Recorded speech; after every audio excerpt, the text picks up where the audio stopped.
Hoy vamos a comenzar a analizar ya con las alianzas y partidos políticos temas específicos y lo vamos a hacer 2 veces a la semana. Hoy comenzamos hablando acerca de economía. Para hoy día estamos contando con la presencia de Miguel Roca representando a Comunidad Ciudadana. Comunidad Ciudadana, Miguel Roca, ingeniero civil, economista, se dedicó a la infraestructura pública en Bolivia, Centroamérica y el Caribe, activista del 21F. Bienvenido, Miguel. Buenas noches, Miriam. Un saludo cordial a Ronnie, a José Luis, a Hugo y por supuesto a la teleaudiencia que tiene la amabilidad de escucharnos. Y por a la Alianza Libre 21 nos acompaña Hugo Vargas. Alianza Libre 21, Hugo Vargas, economista, magíster en Relaciones Económicas e Internacionales, experto en proyectos de inversión, gerencia en proyectos de construcción civil. Se desempeña como estratega político en la campaña presidencial de Tuto Quiroga. Bienvenido, Hugo. Buenas noches, Miriam. Buenas noches a mis distinguidos colegas de debate. También nos acompaña, y ustedes lo van a reconocer, don Ronald McLean Avaroa por Creemos. Creemos. Ronald McLean Avaroa, político boliviano.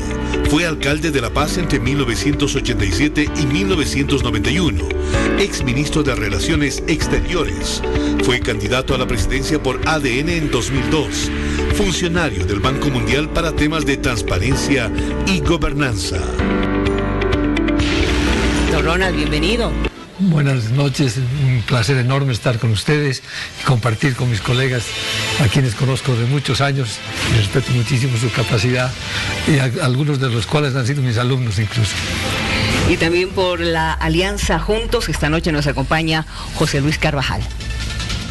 Alianza Juntos, José Luis Carvajal, economista, máster en Gestión y Política Pública, máster en Economía Internacional y del Desarrollo. Cuenta con un posgrado en Gerencia Política y Planificación Energética. Consultor nacional en temas económicos. Consultor en reformas de la Administración Tributaria. José Luis, un gusto tenerte. Bienvenido. Buenas noches, Miriam. Buenas noches, Ronnie. Buenas noches, Miguel y Hugo. Un gusto estar con ustedes acá y con toda tu teleaudiencia. Vamos a conocer justamente el pensamiento y la posición, la postura que tiene cada una de estas agrupaciones y partidos políticos con relación al tema que hoy vamos a tocar, la economía en nuestro país. ¿Qué es lo que proponen? Pero antes vamos a ver esta nota de contexto que nos va a mostrar cómo está la economía en Bolivia.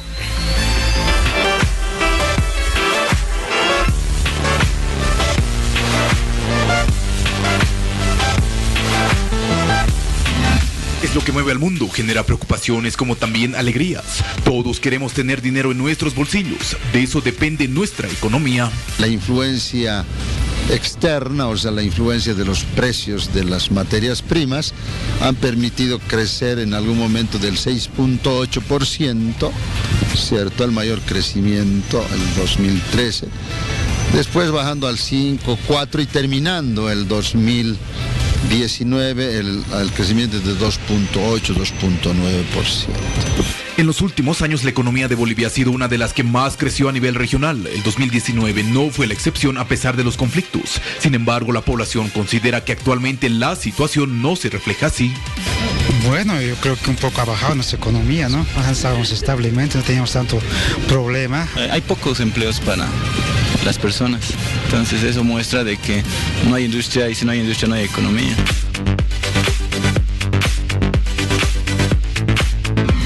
La economía en nuestro país es una situación que preocupa a todos los bolivianos. Algunos consideran que se elevaron los precios en las calles y no volvieron a su normalidad desde el año pasado.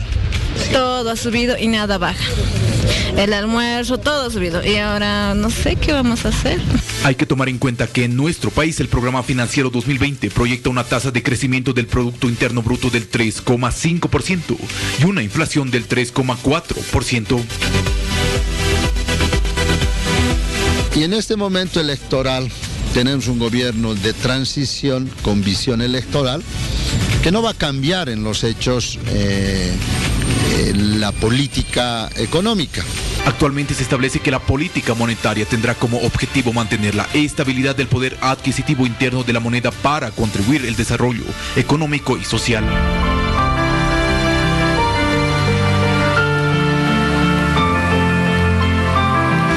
Ejemplo es el dólar americano. Este 2020 Bolivia cumple 9 años con el dólar fijo en 6 bolivianos con 96 centavos. Ya son varias gestiones. Incluso los librecambistas no recuerdan con exactitud el tiempo que el precio se mantiene. Aproximadamente debe ser pues unos 15 años el precio. Unos 10 años, 11 años debe ser. Sí. Lo cierto es que estos temas preocupan a casi todos los bolivianos. De a poco los candidatos van lanzando sus propuestas de qué es lo que harían para mejorar la situación.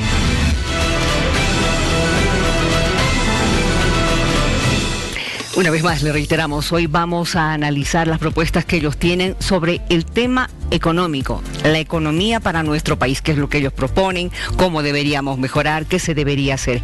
Para que ellos puedan participar hemos realizado previamente un sorteo por el cual ha salido en primer lugar. Quien va a participar en primer lugar es Comunidad Ciudadana con Miguel Roca, luego Hugo Vargas con Alianza Libre 21, posteriormente don Ronald McLean por Creemos y en cuarto lugar estaría hablando José Luis Carvajal, Alianza Juntos. Cada uno de ellos nos ha dado a conocer los pilares sobre los cuales hoy van a enfocar y van a plantear justamente sus propuestas a todo el país. Van a tener cada uno de ustedes para exponer cada tema de sus pilares 2 minutos, ¿ya? Pero también una vez que expongan un tema determinado, uno de estos pilares, ustedes van a poder participar preguntándole a la persona que está exponiendo. 30 segundos para la pregunta, por favor, y luego él ya va a poder responder 1 minuto justamente a sus interrogantes. Y a ustedes que están viéndonos en casa, por favor, participen a través de nuestras redes sociales, ya sea enviando sus comentarios, sus opiniones o tal vez colocando algún emoticón. Nos va a gustar escuchar lo que ustedes piensan con relación a la participación hoy de quienes son representantes de estos partidos y alianzas. A ver, esta noche, primero, Miguel Roca por Comunidad Ciudadana, y estos son los 3 pilares justamente de esta alianza. Ahí está. Primer pilar, diversificación productiva. Segundo pilar, transición energética. Tercer pilar, medio ambiente.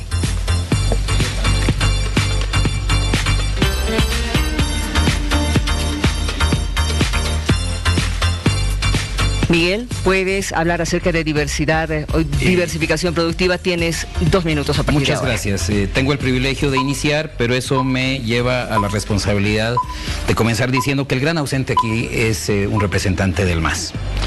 Porque lo que estamos viviendo y lo que tenemos que enfrentar es 14 años de desinstitucionalización del país en todo sentido y sobre todo la economía.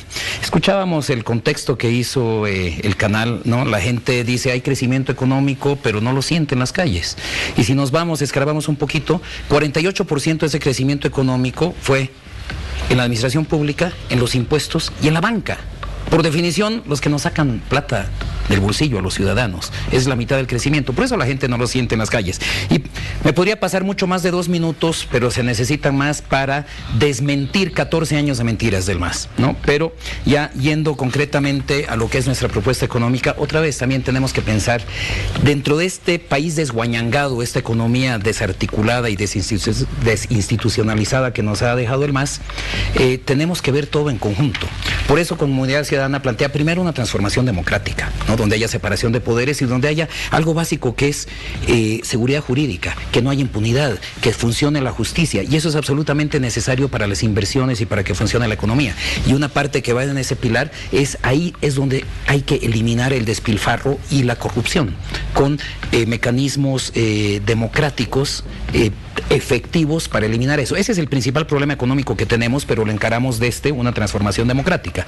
Luego, el otro nodo es economía sostenible, que de lo que vamos a hablar posteriormente ya en detalle, porque ya no es una decisión que podamos tomar de seguir en el extractivismo quitándole a la Pachamama sus riquezas, porque simplemente ya no es un tema de elección, no podemos seguir en el mismo patrón de toda la vida, y luego eso nos lleva a que el 70% de la población población vive en las ciudades y tenemos que generar comunidades inteligentes, un nuevo pacto fiscal, ¿no? Y generar empleo en esas ciudades para generar justicia para la gente, salud, educación, etcétera. Rescato lo que señalaste, 48% del crecimiento económico se ha visto en impuestos, en la administración pública y en los bancos. Correcto. Eso fue lo que has señalado. Por favor, te invito a que le puedas hacer una pregunta. Sí. Tienes 30 segundos. Quisiera que nos expliques un poco más el tema de cómo pretenden cambiar el tema de la diversificación productiva. ¿Cómo pretenden hacerlo? Todavía no he entrado a eso, pero con gusto te respondo.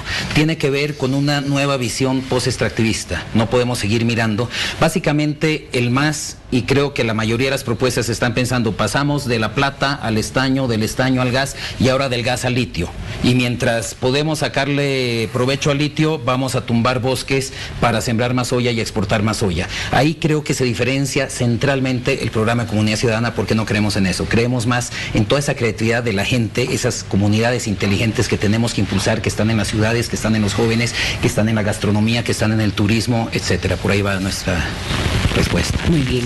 Tu pregunta, Hugo, por favor. Antes, lo que él señala, ¿no? Una nueva visión post-extractivista que estaría dentro de este planteamiento. Claro, por supuesto. Quisiera hacerte una pregunta, mira, 30 segundos.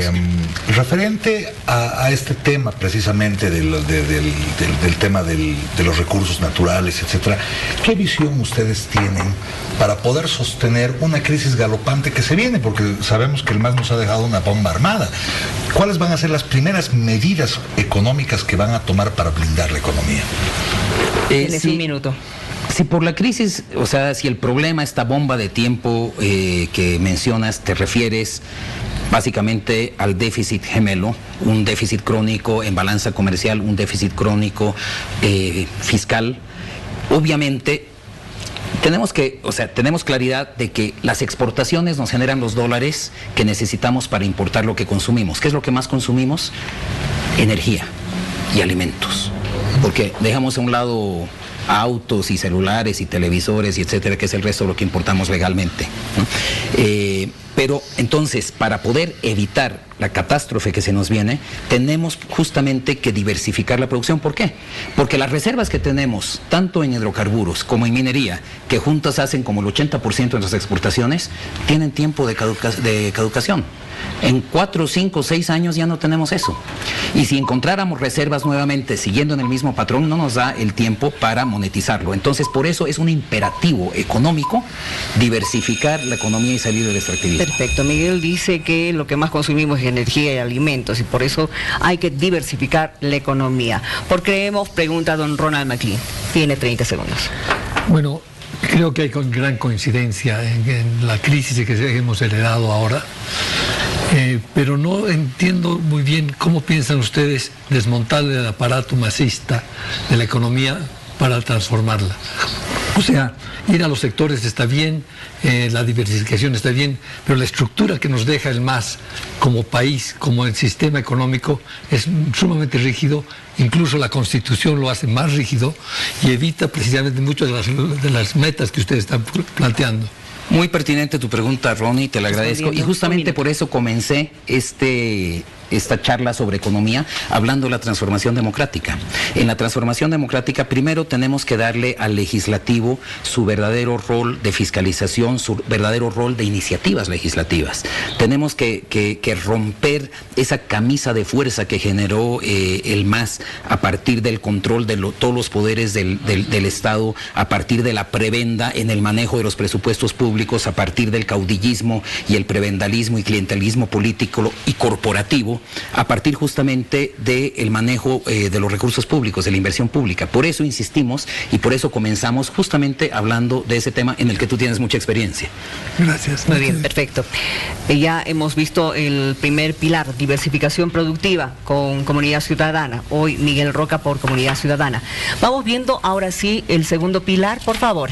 El segundo pilar tiene que ver con transición energética. Explícanos, por favor, Miguel, ¿de qué se trata? Tienes 2 minutos. Perfecto. El gran problema es que lo que llaman la matriz energética hay que verla de 2 maneras. Uno, cómo se configura la energía que consumimos, y cómo se configura la energía que producimos. Comencemos por lo segundo. 70% de la energía que producimos, lo que nos da la energía para encender los focos y todo eso, es termoeléctrica, es quemando gas. Pero 80% de la energía que consumimos es también basada en hidrocarburos y es justamente diésel y gasolina, que le importamos todo. Eso realmente nos genera un problema de balanza comercial, eso lo sabemos. Entonces, lo principal es que tenemos que orientar con fuerza, con decisión, la política energética hacia las energías renovables y limpias, concretamente eólica y solar. Todas las propuestas lo mencionan, pero en este momento estamos muy por detrás de cómo está el resto del mundo. El promedio mundial, digamos, es 15% del consumo de energía que ya viene del viento y del sol. En Bolivia estamos como por el 0.0, por debajo del 1%. Entonces hay mucho que avanzar en eso, pero para poder avanzar en eso tenemos que democratizar la energía. Y básicamente fíjense que el mercado funciona y la gente funciona mucho más rápido que los políticos. Vamos al Alto ahorita y vemos un montón de negocios que venden paneles solares, pero toda la regulación, todo el sistema de regulación está muy atrasado y es lo primero que tenemos que cambiar. Y un solo ejemplo para mostrar esto. Si uno pone un panel solar en su casa y genera más energía de la que consume, ¿qué haces con el resto? En este momento no lo puedes devolver al sistema. Entonces tenemos que cambiar la regulación y también la operatividad, la técnica del sistema, para que haya los medidores bidireccionales. Si yo produzco más energía en mi techo de la que consumo, pues ese remanente lo puedo vender al sistema y tener crédito o cash. En eso es en lo que tenemos que trabajar con absoluta rapidez y sin perder ninguna oportunidad. Muy bien. Habla él concretamente de orientar la política a la energía renovable y limpia, energías renovables y limpias, democratizar la energía. A ver, vamos comenzando contigo. Por Alianza Libre 21, pregunta Hugo Vargas. 30 segundos. Para tener un sistema ecoamigable, ¿de dónde podrían ustedes, o sea, de dónde pretenden sacar los recursos para comenzar una verdadera transformación de aquello? ¿De dónde saldrían los recursos? ¿Y cuánto tiempo les tomaría a ustedes comenzar a implementar aquello? Nuevamente, por eso es tan importante ver todos los problemas sectoriales con una visión panorámica y holística. Hablamos de transformación democrática, y cuando hablamos de transformación democrática, de tener un parlamento que funcione, una justicia independiente, etcétera, hablamos de eliminar despilfarro y luchar contra la corrupción. Solamente eliminando el despilfarro, recordemos un estudio del del BID, que estoy seguro que lo conocen, ¿no? Establece que el despilfarro en Bolivia es superior a los $2.000 millones al año. Entonces, solamente eliminando despilfarro, pero efectivamente combatiendo la corrupción efectivamente, se generan recursos suficientes para emprender estos temas. Pensemos en cómo está hoy por hoy configurado el presupuesto general del Estado, y vemos que la mayor parte es gasto, y la mayor parte es gasto insulso. Hace 20 años la recaudación fiscal era de 1.200 millones, llegó a un tope de 10.000 millones y ahora estamos en 8.000. Estamos viviendo con 8 veces más de lo que vivíamos hace 15 años y las cosas no han mejorado 8 veces. Muy bien, gracias por creemos. Pregunta Ronald McLean.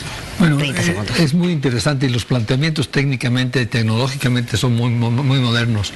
Pero en una economía como la que nos ha dejado el MAS, donde el Estado es el predominante, donde hay un monopolio del poder, donde hay una corrupción acentuada, todos estos cambios requieren de iniciativa privada, de iniciativa de innovación, de flexibilidad.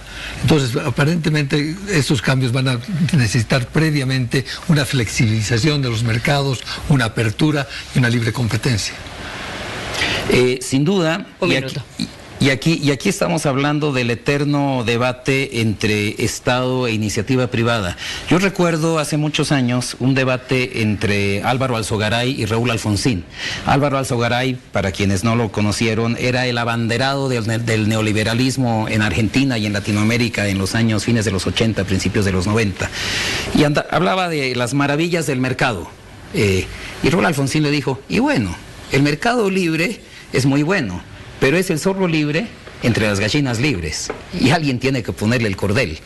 Y por eso el rol del Estado es no solamente regulador, sino que el mercado por sí solo no promueve el desarrollo. Entonces ahí el Estado tiene que estar para promover el desarrollo, para promover la equidad, pero siempre en estrecha colaboración con el sector privado. Inclusive si nos vamos a los países supuestamente más capitalistas y liberales del mundo como Estados Unidos, todo el desarrollo tecnológico de las nuevas industrias en Estados Unidos ha sido con fuerte apoyo estatal. Y si nos vamos a la región, Chile es lo mismo. Chile apoya mucho desde el Estado sus iniciativas privadas. Gracias, Miguel. Y esos son los modelos que tenemos que... Está explicando él su pilar, el pilar que tiene que ver con transición energética, y pregunta por la Alianza Juntos, José Luis Carvajal. 30 segundos. Muy concreta, Miguel. ¿Cuál es la propuesta concreta que tiene Comunidad Ciudadana para reducir las importaciones de hidrocarburos que actualmente ascienden casi a 1.500 millones de dólares anuales? Exactamente.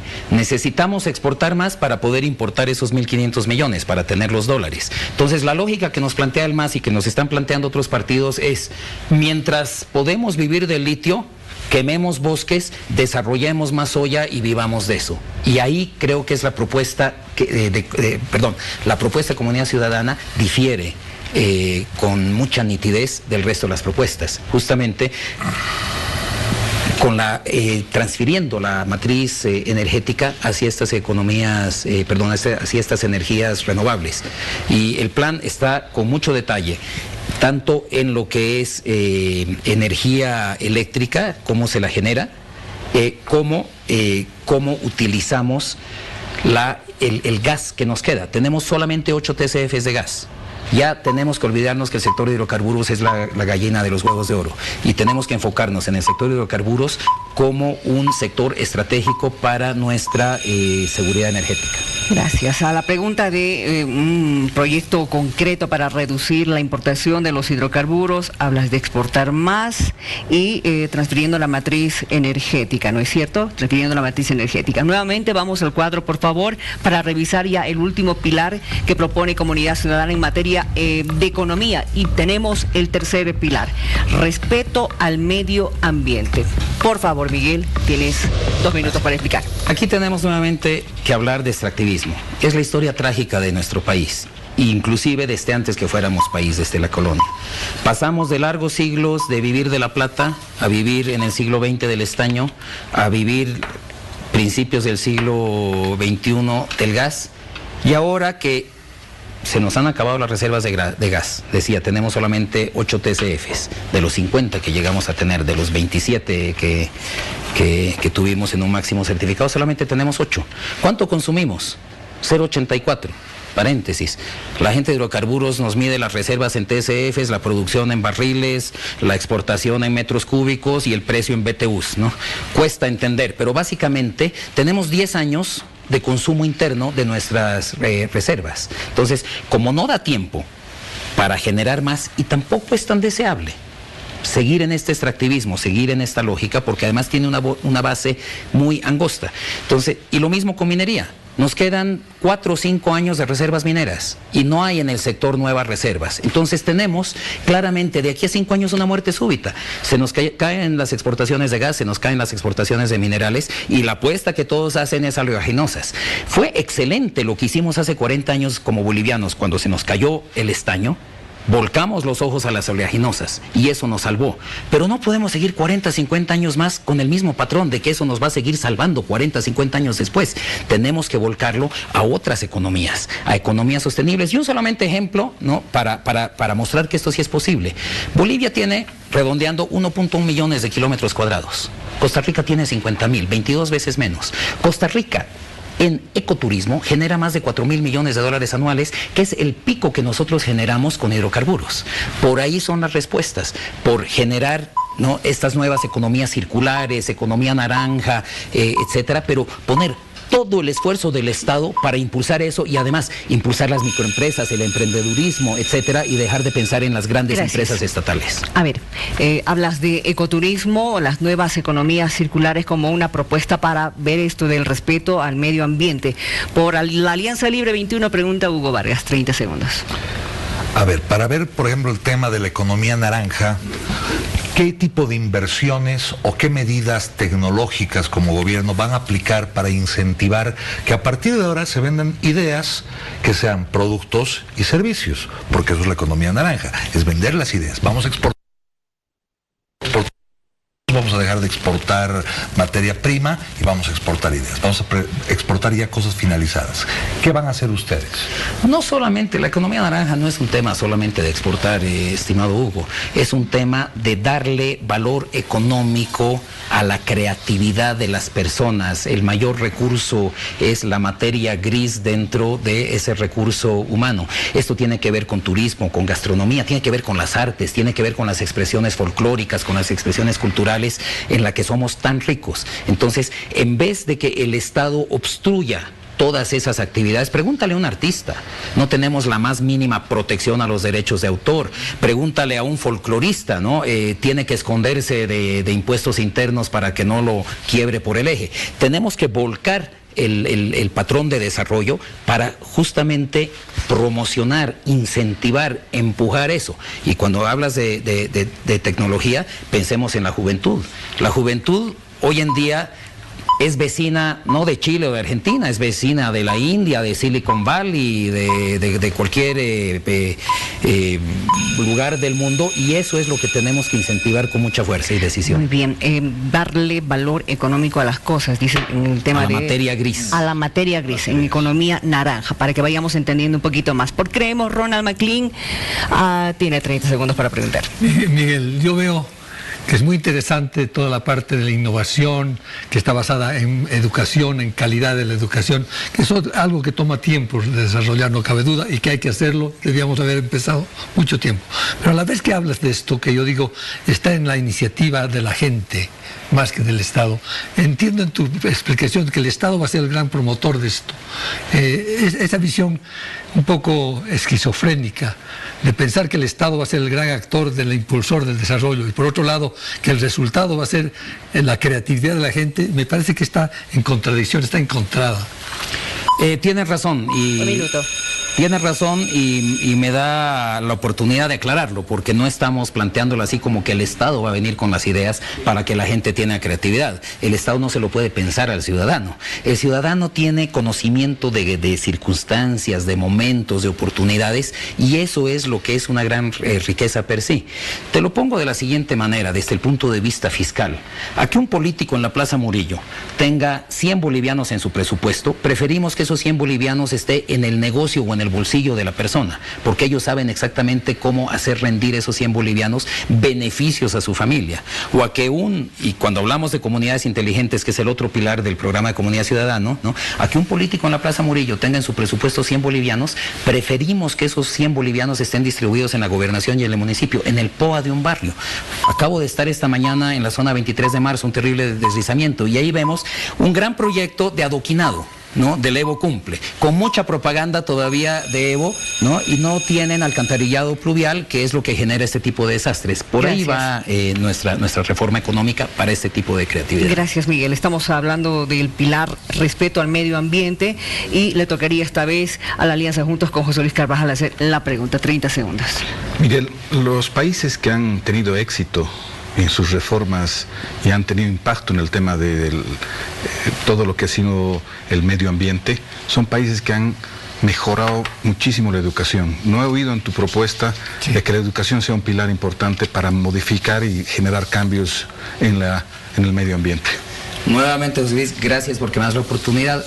Me cortó los 2 minutos, porque justamente cuando hablaba del último pilar, que es una sociedad justa, todos estos esfuerzos de una transformación democrática, de generar una economía sostenible, de crear territorios y comunidades inteligentes, tiene que ver justamente con una sociedad justa. ¿Y qué es la sociedad justa? Los ciudadanos quieren educación, quieren salud, y en educación lo primero que tenemos que pensar, y lo planteamos, es comenzar a medir cómo estamos. Sabemos que hay una medición extraoficial del municipio de La Paz, que es el municipio con mejores índices en Bolivia, ¿no? Respecto al PISA, que es el ranking internacional. Salimos con 1/3 de la nota que tiene el último de la lista, que es República Dominicana. Así de mal estamos. Entonces, si ni siquiera medimos como Estado nacional qué tan mal estamos, es muy difícil comenzar esas cosas.